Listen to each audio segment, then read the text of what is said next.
Hey there, YouTube. It's Buckeye Drew back with you. Just left the Wally Worlds.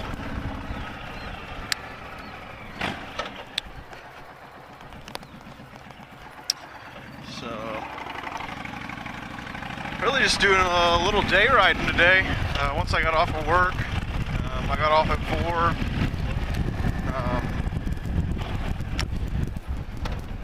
My one buddy that we went and checked on a few weeks ago finally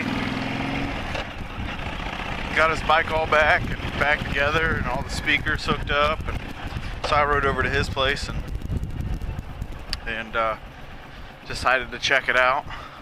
It sounded good. It was crazy loud, which is what he's going for, which I can't say that I'm not a little jealous. So now I'm heading to my men's weekly Bible study from here. Always a good time. And then there's 4 or 5 of us that ride bikes to that. So sometimes we go and grab dinner afterwards, and sometimes we don't. I know, all kinds of exciting stuff coming out of my mouth today. But not even sure if this one will ever make the YouTube channel, but I figured I would record a little bit today. I didn't really want to, just because, you know, I think I said it Saturday. I didn't wear a helmet in that poker type run, and man, it felt so good. But at the same time, I had went to my dad's after I broke off from that ride, and my dad swore that his bike was making some kind of noise, and he's like, I want you to ride it and see if you hear it. So I was like, alright. And so I rode it, and I didn't hear it, so we just rode around a little bit, and I was saying on his bike, which he has the 1800, it's a lot more powerful than this guy. A lot better brakes, and it's probably a good thing. I was going down a road similar to this one, and there was a branch like in the road, which I had seen it while we were riding, because when I was trying to hear that noise, we had taken that road, and I just kept going, and then I went and showed him one of the bridges that we had went and seen during that ride.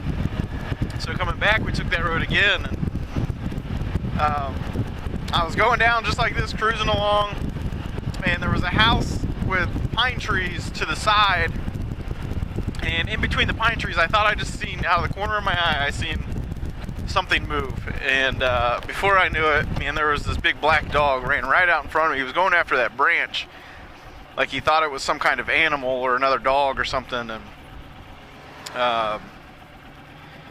man, I locked my dad's brakes up, and as soon as he heard the squeal of those brakes locking up,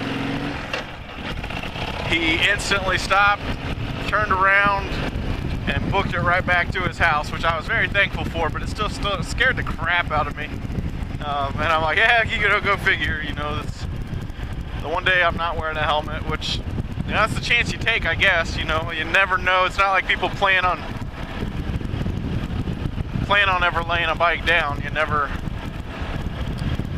want to, I guess. You should always expect it. But so yeah, that was my scary moment, but man, it did feel good without a helmet. And I was thinking today, this full face, it gets warm. I am sweating a good bit here, but that's all right. It still feels good to be out, and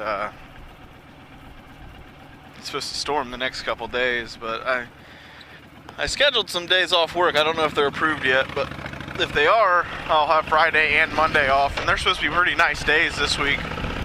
So if that happens, definitely want to ride and enjoy some of that. I know Saturday is supposed to be nice, warm. It's supposed to be warm. We're having, like, here in Ohio,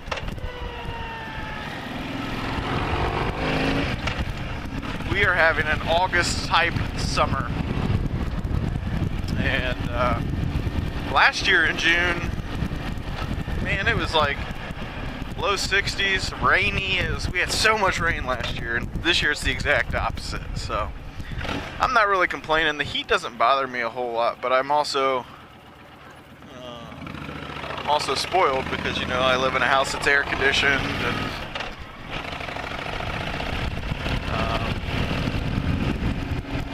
I work in an air conditioned building.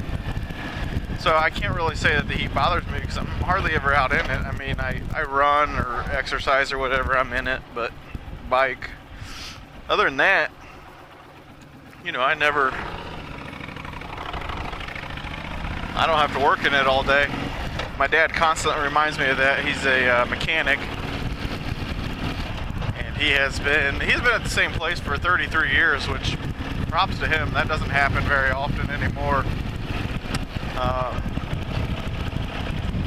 So that's another thing I guess I was thinking about if it were topics. Like, I had to go to Walmart to get a tie because tomorrow I have an interview, and it's within my own company. It's just a different position. And I've been thinking about it, and I talked to a few buddies. They have, you know, they work the corporate America job too, and I've been very fortunate because I've been with my company. It's going on 9 years, and that's a little unheard of, even in that aspect. And then some professional job recruiters say that you shouldn't ever, you know, 3 to 5 years max, you should stay at a job before you move. But I guess I'm just old school. I mean, maybe it's because I'm comfortable. I don't know. I mean, until they tell me to leave, I don't mind it. I get really good vacation. You know, it's pretty flexible as far as, you know, I also coach wrestling during the winter, and, you know, they're always willing to work with my schedule and let me rearrange it, and I get to work from home sometimes.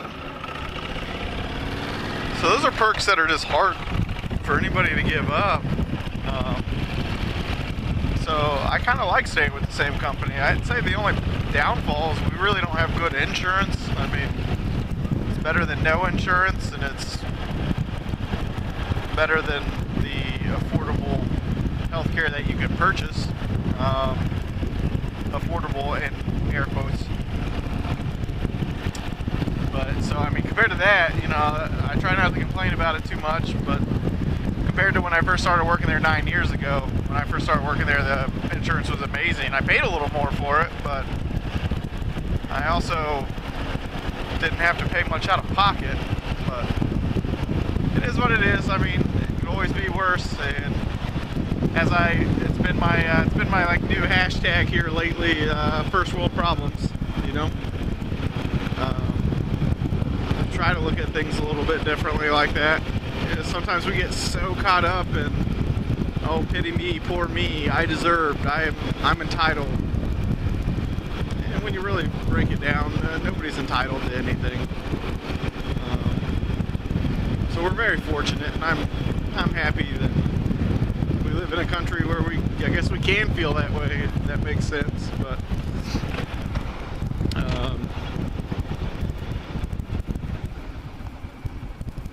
so yeah, so I have this interview tomorrow anyway, and I don't know, I feel a little indifferent about it. I mean, it's one of the rare instances where I've applied for a job that I'm not constantly thinking about it. Like, I'm content where I'm at. I'm pretty decent at what I do, so there's always room for improvement. I feel like if you think that there's never room for improvement, then you're probably like that low man on the totem pole that's blind to it. It's not always necessarily true. I mean, but that's just the way I set my goals and the way I try to drive myself. You know, there's always some of the best advice I've ever gotten is actually from one of my current managers, and they told me, you know, anybody's replaceable. Anybody that thinks they are not replaceable is usually the first one to be replaced. Because in today's age, I mean, really, you are. And I'm fortunate to be in the position that I'm in. I mean, I'm I'm a business analyst, and a lot of people I work with, they have college degrees. Now, granted, I had to work a little harder to get where I'm at. I had to start at the bottom, where a lot of these people, at least the ones that are my age, they came straight from college and they get hired in, and I think they take it a little more for granted, but they worked hard in college. Good for them. I went to college. I just never finished. Life happened, and I can make any excuse that I want. It primarily just came down that at the time I didn't care. Everything else was more important than school. I don't necessarily regret that, because part of that was having kids and marriage, and those are things that I chose to do while I was in school. I work hard. So far in my life, it's gotten me to some good points. I mean, I've worked hard and I've been rewarded for it, so I can't say that it hasn't worked. But anyway, that's enough rambling from me for tonight.